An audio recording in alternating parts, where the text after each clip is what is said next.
devisa kita itu dapat, kalau kita tahan tidak kita impor, itu dapat memberikan kontribusi pertumbuhan ekonomi kita minimal nambah 2-3%.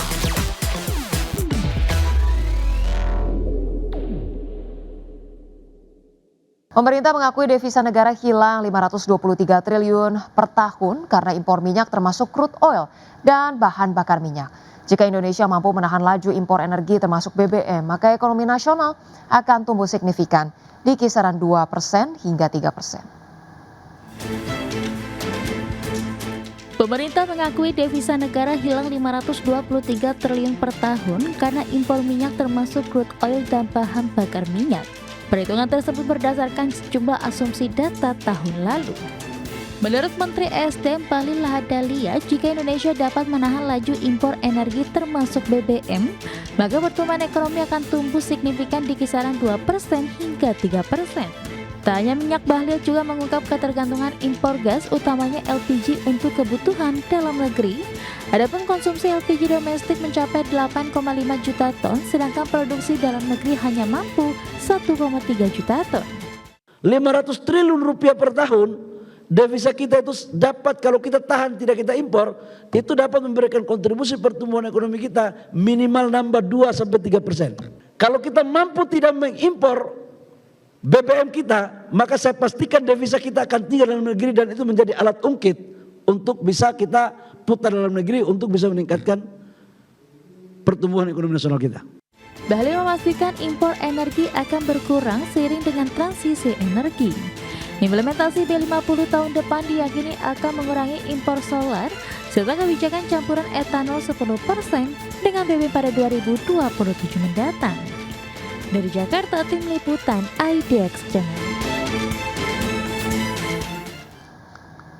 Pemirsa, Menteri Keuangan Purbaya Yudi Sadewa memastikan pungutan bea keluar batubara akan segera diberlakukan mulai 2026. Nantinya tarif bea keluar yang akan ditetapkan pemerintah berada pada kisaran 1 hingga 5%. Purbaya menegaskan kebijakan normalisasi ketentuan perpajakan batubara ini bertujuan untuk menciptakan kesetaraan.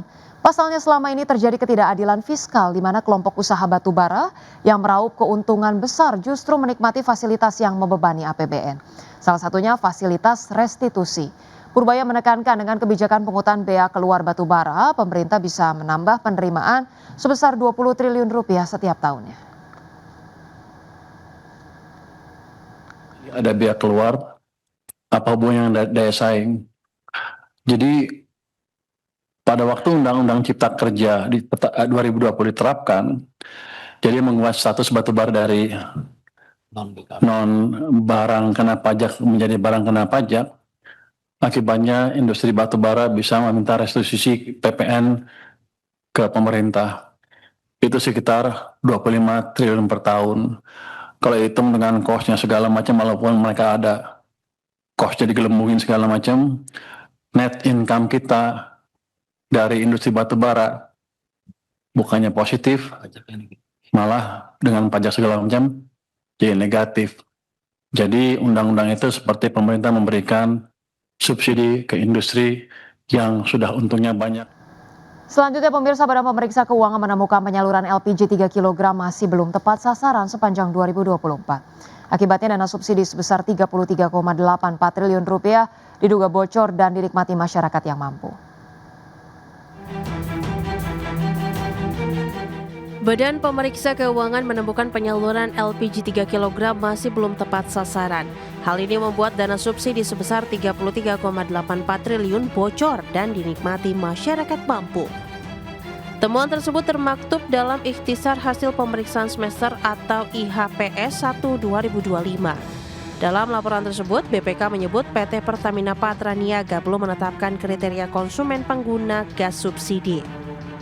Akibatnya pengendalian dan pengawasan atas penyaluran LPG 3 kg belum dapat dilakukan secara optimal. Berdasarkan hasil pemeriksaan, selama tahun 2024 terdapat penyaluran LPG tabung 3 kg kepada masyarakat non-data terpadu kesejahteraan sosial atau DTKS sebanyak 1,11 miliar tabung atau 3,32 miliar kilogram dengan nilai subsidi sebesar 33,84 triliun rupiah. Penyaluran LPG tabung 3 kg kepada konsumen non-data terpadu kesejahteraan sosial atau DTKS ini diakui kurang memberikan hasil yang optimal untuk mencapai tujuan pengentasan kemiskinan dan membantu masyarakat yang berhak menerimanya.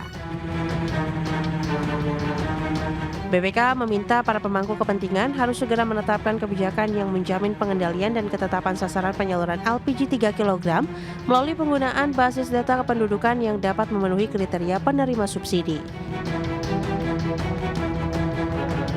Dari Jakarta, Tim Liputan, IDX Channel.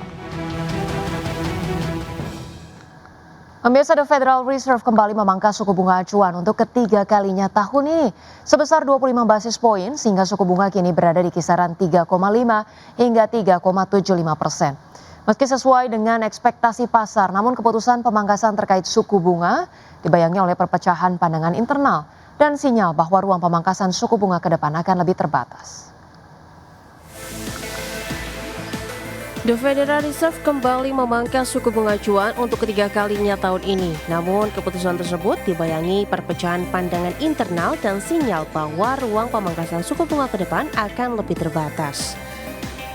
Dalam pertemuan Federal Open Market Committee, The Fed memangkas suku bunga acuan sebesar 25 basis point menjadi kisaran 3,5 hingga 3,75%. Langkah ini sesuai ekspektasi pasar yang memprediksi hawkish cut.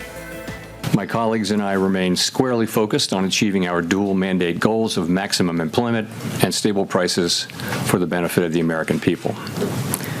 Although important federal government data for the past couple of months have yet to be released, available public and private sector data suggests that the outlook for employment and inflation has not changed as much since our meeting in October. Conditions in the labor market appear to be gradually cooling, and inflation remains somewhat elevated. In support of our goals, in light of the balance of risks to employment and inflation, today the Federal Open Market Committee decided to lower our policy interest rate by 0.25 percentage point. As a separate matter, we also decided to initiate purchases of shorter-term Treasury securities solely for the purpose of maintaining an ample supply of reserves over time, thus supporting effective control of our policy rate. Meski demikian, pemangkasan suku bunga tidak berjalan mulus karena keputusan tersebut disertai sinyal kehati-hatian mengenai arah kebijakan selanjutnya dan mencatat 3 suara penolak. Dengan demikian, keputusan 9-3 menjadi yang paling terbelah dan belum pernah terjadi sejak September 2019. Adapun Gubernur Stephen Mirang kembali menolak keputusan tersebut karena menginginkan pemangkasan lebih tajam sebesar 0,5 poin. Sementara Presiden The Fed Kansas City, Jeffrey Sachs-Smith, dan Presiden The Fed Chicago, Austan Goolsbee, justru memilih mempertahankan suku bunga. Perbedaan pendapat ini kembali mempertegas jurang antara kubu hawkish yang waspada terhadap inflasi dan menyukai suku bunga tinggi, sedangkan kubu dovish yang lebih fokus menjaga pasar tenaga kerja. Berbagai sumber, IDX Channel.